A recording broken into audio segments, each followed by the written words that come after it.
What's up, you guys? It's Jose Zuniga from Teaching Men's Fashion, and I hope today you're ready to laugh a little bit and just look at some embarrassing and old pictures of me, because I'm going to be going over 5 style mistakes that I've done in the past. Now, this video is brought to you by our partner, The Fifth Watches. As you guys know, we have partnered up with The Fifth Watches, and what they do is help us produce more content. So it's a brand we truly love. They have really beautiful and quality built watches at a very, very affordable price. So I'm gonna have them linked below, and they also, on top of that, always give us a discount code specifically only for you guys, the TMF family. So I'm gonna have all that linked below so you guys can check it out. So now, without any further ado, let's get into some of my style mistakes. The first style mistake that I had is not really caring about my hair. So for about 13 to 14 years of my life, I was completely bald. Like, I would just get a buzz cut every 2 weeks. Like, I never let my hair grow out. And it was for 2 reasons. One, I was too lazy.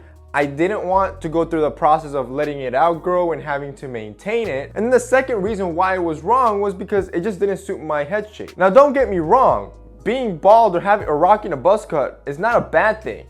It's a bad thing if it doesn't look good on you, and that was the case on me. It just didn't suit my head shape.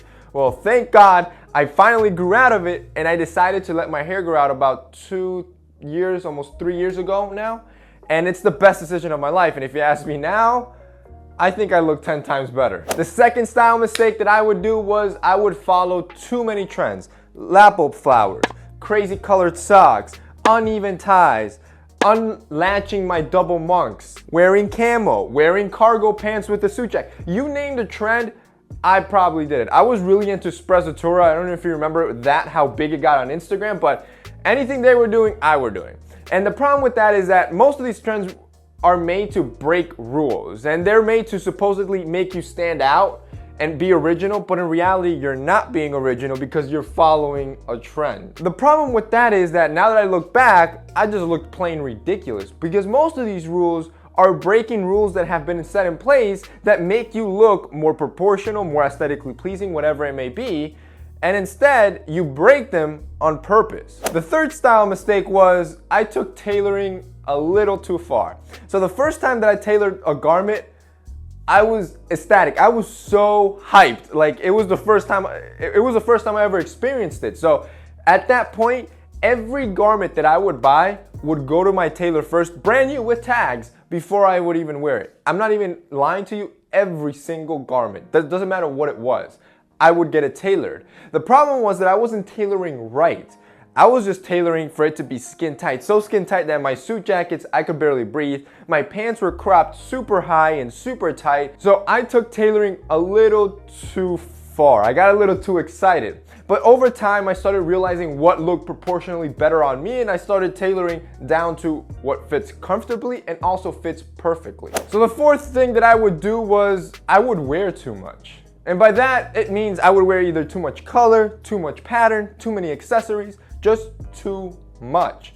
And as I started developing my style, I started realizing that more classic pieces, more subtle pieces were actually what looked better. And that's what's always looked good over time. Instead of wearing things that are trendy and then piling on more colors, loud colors. And I started realizing that the more I wear, the more ridiculous I look. Now, this is a good picture. I don't look too bad in here. I was bald. This is actually when I won my How GQ Are You contest like 3 years ago. But I think a fourth problem that I kind of grew out of was that I would wear too much to kind of stand out and be stylish. But instead, I think it made me look too loud and too obnoxious. Which, that same one leads me to the fifth style mistake that I was doing, and it was that I was trying too hard. At that same time, I would wear, a lot of bracelets. I would wear everything. Like, I would wear a lapel flower, a pocket square, a tie with a tie clip, with a tie bar, with a watch, with some bracelets. I would even wear a pinky ring. There was a point that I was even wearing a pocket watch. And the thing is that all of these things in and of itself aren't bad. But the problem is that I had piled them all on, and I was wearing too much, and I was trying too hard. And now, if you've heard any of my recent videos, I always preach minimalism, because over time I started shedding off some of these layers, and I realized that a more minimal approach to style is a little bit more elegant and also more timeless. So that's it, guys. Those are 5 style mistakes that I have done in my style journey. I hope you enjoyed that, and I hope maybe it helped you avoid some of those. But I would love to hear what your style mistakes are. So go ahead and comment down below something that you've done. Maybe you've done one of these 5, or maybe you do another one. I'd love to hear them, because believe it or not, this is just a short list. I could probably compile like a list of 50 things that I screwed up on. So I would love to hear down below what you guys think. See you next time.